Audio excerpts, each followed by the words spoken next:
Скрипят шаги, скрипят полозья, уходит мамина спина.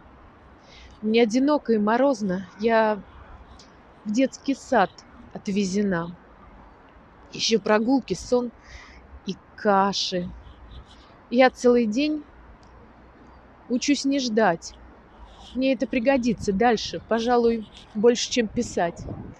Гипнотизирую дорогу. У мамы шуба, как медведь.